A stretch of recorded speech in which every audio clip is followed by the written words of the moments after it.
اعوذ باللہ من الشیطان الرجیم بسم اللہ الرحمن الرحیم من یضلل اللہ من جسے یضلل گمراہ کر دے اللہ تعالیٰ جسے گمراہ کر دے اللہ تعالیٰ فاپس لا نہیں ہے ہادیہ کوئی ہادی ہدایت دینے والا لاہو اسے تو نہیں کوئی ہدایت دینے والا اسے وَيَذَرُهُمْ اور رہنے دیتا ہے ہم انہیں فی طغیانہم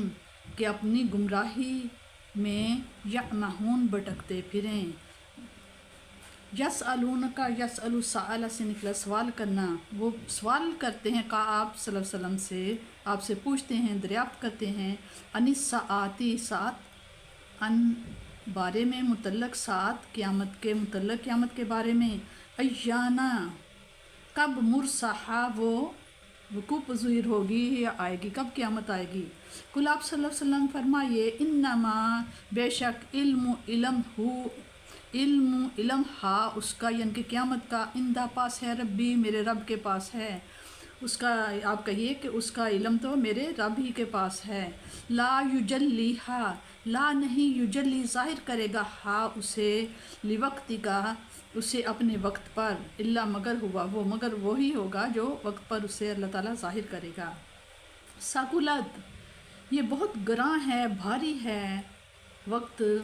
حادثے کا، فی السماوات آسمان میں والارض اور زمین میں بھی، لا تأتیہم لا نہیں تأتی آئے گی تم پر، الا مگر آئے گی تو وہ قیامت بغتۃ اچانک آئے گی۔ یسألونکا وہ پوچھتے ہیں آپ صلی اللہ علیہ وسلم سے، کأنکا گویا کہ آپ حفی عنہا خوب تحقیق کر چکے ہیں اس کے متعلق۔ کل آپ صلی اللہ علیہ وسلم فرمائیے علما بے شک علم ہا اس کا علم عند اللہ اللہ کے پاس ہے، ولیکن اور لیکن اکثر الناس لوگ لا یعلمون علم ہی نہیں رکھتے، جانتے ہی نہیں۔ کل آپ صلی اللہ علیہ وسلم فرمائیے لا املکو نہیں میں مالک ہوں لنفسی صرف اپنے نفس کا، اپنی جان کا، نفع میں، ولا درن اور نہ میں ضرر کا، نہیں میں مالک ہوں میں اپنے آپ کے لیے نفع کا اور نہ میں نقصان کا، الا مگر ما شاء اللہ مگر یہ کہ جو اللہ تعالیٰ چاہے، شاء چاہے، ولو اور اگر کنتا تھا اعلم جانتا غیبہ غیب اگر میں جانتا ہوتا غیب کی باتوں کو، لستکثرتو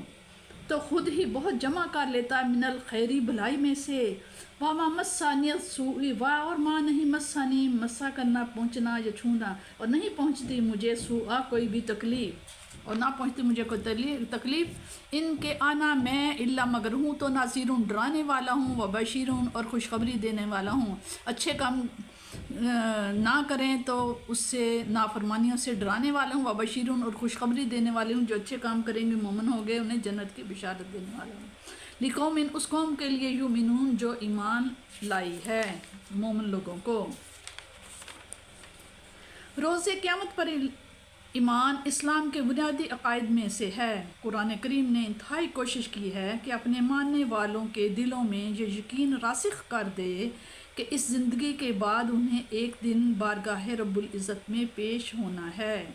جبکہ ان کے اعمال کا محاسبہ ہوگا اور ہر ایک سے ان اعمال کے مطابق سلوک کیا جائے گا جو وہ اس دنیاوی زندگی میں بجا لاتا رہا ہے، لیکن جس طرح موت کا وقت لوگوں سے مخفی رکھنے میں حکمتیں ہیں، اسی طرح قیامت کے دن کو بھی ظاہر نہیں کیا گیا بلکہ اس کو انتہائی طور پر پوشیدہ رکھا گیا ہے۔ قرآن حکیم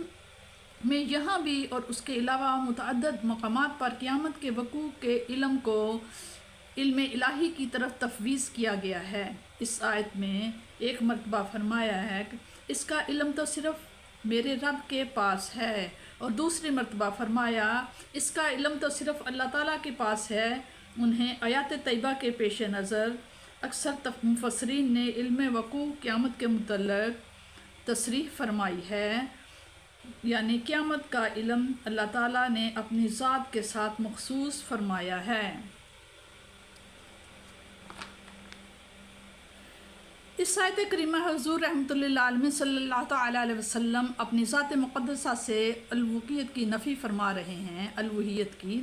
رہے ہیں کہ میں خدا نہیں، کیونکہ خدا وہ ہے جس قدرت کامل اور اختیار مستقبل سے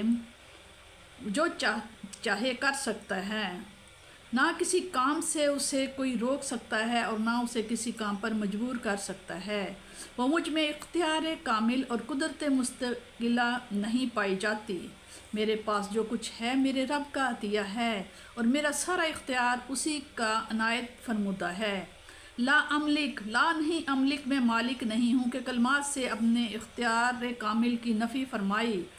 اور الا ما شاء اللہ، الا مگر ما جو شاء چاہے اللہ تعالیٰ، مگر جو اللہ تعالیٰ چاہے۔ اس غلط فہمی کا ازالہ کر دیا کہ کوئی نادان یہ نہ سمجھے کہ حضور صلی اللہ علیہ وسلم کو نفع و ضرر کا کچھ اختیار ہی نہیں۔ فرمایا مجھے اختیار ہے، اور یہ اختیار اتنا ہی ہے جتنا میرے رب کریم نے مجھے عطا فرمایا ہے۔ اب رہی یہ بات کہ کتنا عطا فرمایا ہے، تو انسانی عقل کا کوئی پیمانہ اور کوئی اندازہ اس کا احاطہ نہیں کر سکتا، کوئی بناوٹی حد قائم نہیں کی جا سکتی۔ اس ایک آیت کریمہ میں ہی غور فرمائیے، وَلَا سَوْفَ يُؤْتِيكَ رَبُّكَ فَتَرْضَىٰ، واہ اور لا، ضرور، سوفا ضرور، یؤتیکا میں تمہیں اتنا عطا کروں گا، ربو کا تیرا رب، فتردا کہ تو راضی ہو جائے گا۔ اے حبیب تیرا رب تجھے اتنا دے گا کہ تو راضی ہو جائے گا۔ کیا لطف ہے حضور صلی اللہ علیہ وسلم نے اپنی ساری توانائیوں اور قوتوں سے برات کرتے ہوئے ہر بات اپنے خالق و مالک کی مرضی اور مشیت کے سپرد کر دی، اور اس بندہ نواز نے اپنی مشیت کو اپنے محبوب بندے کی رضا و خوشنودی پر منحصر کر دیا، بتا دیا تجھے دینے والا میں ہوں، خود تمہیں دوں گا اور اتنا دوں گا جتنا تو چاہے گا۔